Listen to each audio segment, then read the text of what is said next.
கமல செல்வி மரகத மலரில் மொய்க்கும் மாணிக்க சுரும்பு போன்றாய் நீலமாமேகம் போல நிற்கின்ற திருமாலுந்தன்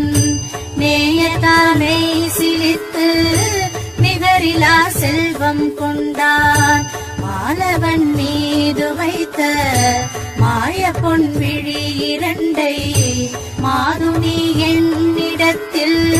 வைத்தனை என்றால் நானும் காலமா கடலில் முந்தன் கருணையால் செல்வம் பெற்று